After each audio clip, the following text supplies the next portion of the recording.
It's me, your girl, Veronica. And for today's video, samahan niyo akong alamin kung ano nga ba ang photon concept and its practical application. G na ba kayo? Tara na sa next slide. Alam niyo ba kung ano ang photon? Photon is the smallest discrete amount or quantum of electromagnetic radiation. It is the basic unit of light. Sa madaling salita, ang photon ay ang pinakamaliit na bahagi ng liwanag na hindi maaaring hatiin or bawasan pa. Ito ay ang pinaka-base na unit ng liwanag na bumubuo sa lahat ng iba't ibang uri ng liwanag na nakikita natin. Sa pamamagitan ng pagsusuri at pag-aaral nito, mauunawaan natin kung paano gumagana ang liwanag at ang mga proseso sa loob ng mundo ng electromagnetic radiation. At kilala niyo ba kung sino ang nag-develop ng photons? Photons are developed by Albert Einstein and Gilbert N. Lewis. Albert Einstein says that photons are continuously in motion, traveling at a constant speed of 2.998 by 108 meter per second in a vacuum. Sinasabi naman ni Gilbert and Lewis na photons are found in light and electromagnetic energy. Dagdag niya pa na photons are electrically neutral, no charge, and do not decay independently. At ngayong alam na natin kung ano nga ba ang photon at kung sino ang taong nasa likod nito, alamin naman natin kung ano nga ba ang basic properties of photon. Halika at samahan mo ako. Photons' properties. They have zero mass and rest energy. They only exist as moving particles. They are elementary particles despite lacking rest of mass. They are stable. They are spin-one particles which make them bosons. They carry energy and momentum which are dependent on the frequency. They can have interactions with other particles such as electrons in the Compton effect. They can be destroyed or created by many natural processes, and one of example is when radiation is absorbed or emitted. Ngayong tapos na nating pag-aralan ang photon at kung ano nga ba ang mga basic properties nito, dumako naman tayo sa the particle nature of light. Tara at ating alamin. We already know that radiation depends of temperature, but how we measure that if every material has different emission, absorption, reflection, and transmission? This problem solved introducing the concept of theoretical object called a black body. A black body absorbs and emits all incident radiation, regardless of wavelength and its direction. As a diffuse emitter and for a prescribed temperature and wavelength, no surface can emit more energy than a black body.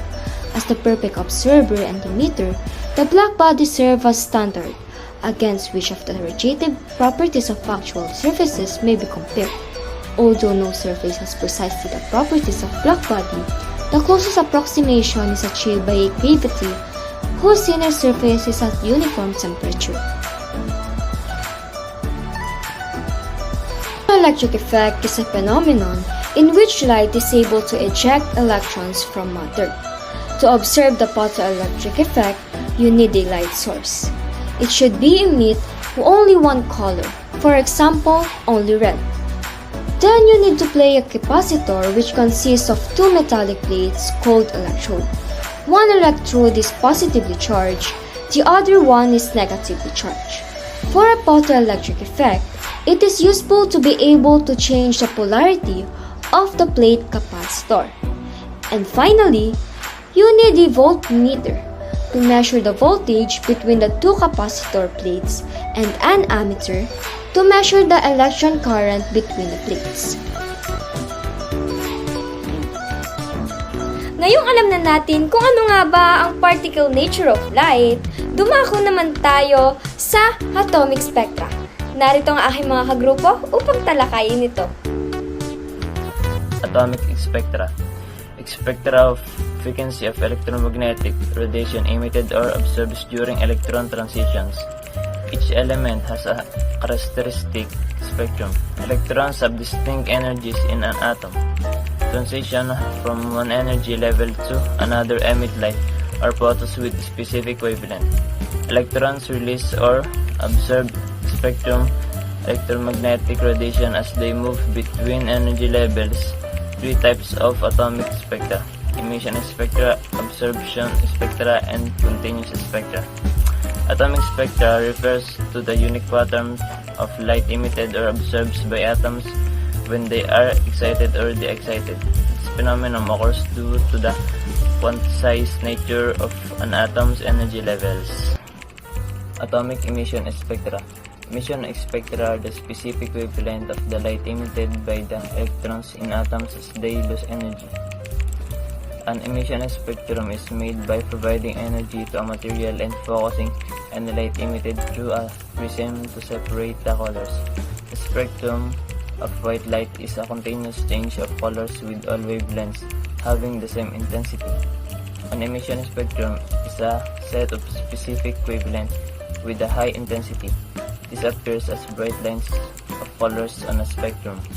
An emission spectrum is created when excited electrons in high energy levels lose energy and fall to a lower energy level, emitting a specific wavelength of electromagnetic wave. When they do, the wavelength of electromagnetic wave depends on the energy difference between energy levels in atoms. An atomic emission spectrum is the pattern of lines formed when light passes through a prism to separate it into different frequency of light it contains.